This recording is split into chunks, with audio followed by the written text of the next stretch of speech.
Good morning everyone, class plus 1 subject physics. Today my topic strong nuclear forces.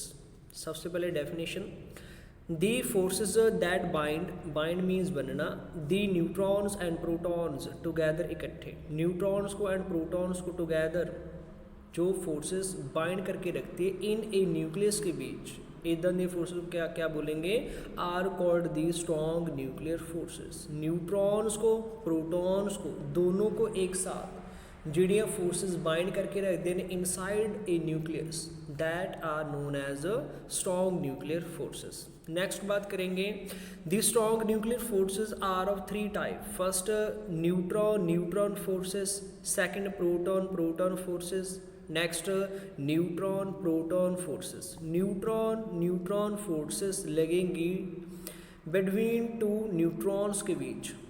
Second proton forces लगेंगी between two protons के बीच। Next third neutron proton forces लगेंगी neutron and proton के बीच। तो that आपके पास type है। स्मॉल अंडरस्टैंडिंग करेंगे भी एटम के बीच प्रोटॉन न्यूट्रॉन कहाँ पर प्रेजेंट होते हैं। कंसिडर कर लेते भी दिस वन आपके पास एक एटम है और इस एटम के सेंटर के बीच एक स्मॉल सा रीजन होता है जिसको क्या बोलते हैं आप, न्यूक्लियस वगैरह बोला जाता है। This is called a nucleus. और इस न्यूक्लियस के बीच आपके पास प्रोटॉन होते हैं एंड न्यूट्रॉन वगैरह होते हैं। अगर प्रोटॉन की बात करें, प्रोटॉन के ऊपर पॉजिटिव चार्ज होता है एंड न्यूट्रॉन के ऊपर आपके पास कोई भी चार्ज नहीं होता है, जहाँ जीरो चार्ज वगैरह होता है। और प्रोटॉन प्लस न्यूट्रॉन दोनों का कम्बिनेशन, प्रोटॉन प्लस न्यूट्रॉन दोनों को क्या बोलेंगे आप, न्यूक्लियॉन्स वगैरह कहेंगे, न्यूक्लियॉन्स। और नेक्स्ट बात करेंगे जहाँ पर एग्जांपल ले लेते हैं, जैसे पीरियोडिक टेबल के बीच जो फर्स्ट एलिमेंट होता है वो हाइड्रोजन होता है एंड हीलियम सेकंड होता है। और जितने किसी भी एटम के बीच नंबर ऑफ प्रोटॉन प्रेजेंट होंगे उतना ही उस एटम का एटॉमिक नंबर होगा। जैसे अगर हाइड्रोजन की बात करें तो इसका एटॉमिक नंबर 1 है। अगर 1 है तो इसके बीच नंबर ऑफ प्रोटॉन कितने प्रेजेंट होंगे, 1। अगर नंबर ऑफ न्यूट्रॉन वगैरह आपने फाइंड आउट करने में न्यूट्रॉन कितने होंगे तो क्या करेंगे आप, atomic mass minus atomic number. तो मतलब मास से एटॉमिक नंबर को माइनस कर दें। मास की बात करें तो इसका मास आपके पास 1 है, एटॉमिक नंबर भी 1 है, तो इसके बीच नंबर ऑफ जो आपके पास न्यूट्रॉन होंगे तो मतलब स्मॉल लिख सकते हैं, number of neutron present in hydrogen atom कितने होंगे, 0 होंगे। नेक्स्ट हीलियम की बात करेंगे जहाँ पर हीलियम का एटॉमिक नंबर 2 है। अगर एटॉमिक नंबर 2 है तो इसके बीच number of proton present in helium atom के न्यूक्लियस के बीच नंबर ऑफ प्रोटॉन कितने होंगे, 2 and number of neutron find out करने ने तो कैसे निकालेंगे, A minus Z. Atomic mass कितना 4, एटॉमिक नंबर कितना 2 है, तो जहाँ से आपके पास number of neutron in nucleus कितने होंगे, 2 प्रेजेंट होंगे। तो जितने भी आपके पास डिफरेंट एटम आएंगे सभी डिफरेंट एटम का जो एटॉमिक नंबर एंड मास होगा डिफरेंट होएगा एंड इसी के according proton and neutron different present होंगे इन न्यूक्लियस के बीच। Next some of the salient feature और प्रॉपर्टीज ऑफ न्यूक्लियर फोर्सेस। अब न्यूक्लियर फोर्सेस की जितनी प्रॉपर्टीज है उसको 1 बाय 1 अपने डिस्कस करना है। First, nuclear forces are the strongest forces in nature. जो न्यूक्लियर फोर्सेस होती हैं वो स्ट्रॉन्गेस्ट इन नेचर है, तो इसका क्या रीज़न है।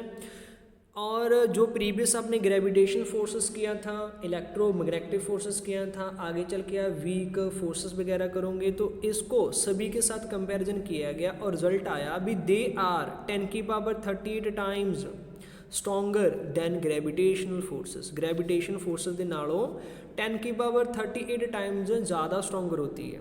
Next 10⁻2 means 100 times stronger than electrostatic forces and 10⁻13 times stronger than weak forces. Next आपके पास second, nuclear forces have the shortest range. जो न्यूक्लियर फोर्सेस होती है इसकी जो रेंज होती है वो बहुत ज़्यादा शॉर्ट होती है कि they operate with in the nucleus only. इसको न्यूक्लियस के बीच ही अप्लाई किया जा सकता है। जो इसकी रेंज वगैरह होती है उसका up to distance of the order of 10⁻⁻14 metre. जो इसकी रेंज है ना न्यूक्लियर फोर्सेस की वो होती है 10⁻⁻14 मीटर और इसको ऑपरेट किया जाता है विद इन दी न्यूक्लियस के बीच only. Next third, nuclear forces do not depend on charge on the nucleon. Nucleon means proton plus neutron. Proton के ऊपर जो चार्ज होता है वो पॉजिटिव होता है,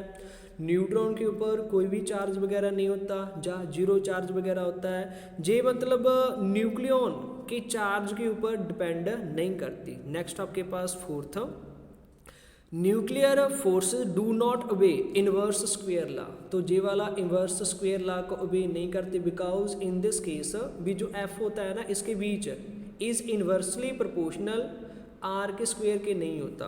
तो मतलब इनवर्स स्क्वायर लॉ को केड़ी फोर्सेस ओबे करदियां ने, ग्रेविटेशनल फोर्सेस ओबे करेगी, इलेक्ट्रोमैग्नेटिक फोर्सेस ओबे करेगी, but nuclear forces do not obey inverse square law. Next आपके पास fifth, they are basically attractive forces and basically आपके पास अट्रैक्टिव फोर्सेस होती है साथ साथ रिपल्सिव इन नेचर भी होता है। कब होता है ये अंडरस्टैंड करना है आपने। कहते only when distance between nucleon, nucleon means proton and neutron के बिटवीन का डिस्टेंस अगर इज लेस देन 0.8 फर्मी हो जाए, 0.8 फर्मी से कम हो जाए तो then nuclear forces becomes repulsive बन जाती। अगर distance between two nucleon greater than 0.8 fermi तो देन न्यूक्लियर फोर्सेस आपके पास बिकम्स अट्रैक्टिव फोर्सेस बन जाती है। तो नेक्स्ट आपके पास sixth, nuclear forces are non central forces. जो न्यूक्लियर फोर्सेस होती हैं नॉन सेंट्रल फोर्सेस होती हैं। नेक्स्ट आपके पास seventh, they are also non conservative forces. Non conservative forces क्या होती है, जो आपके पास पाथ के ऊपर डिपेंड करनगियां, इनिशियल एंड फाइनल पॉइंट के ऊपर इंडिपेंडेंट होणगियां और इदां दी फोर्सेस असीं की कहांगे नॉन कंजर्वेटिव फोर्सेस।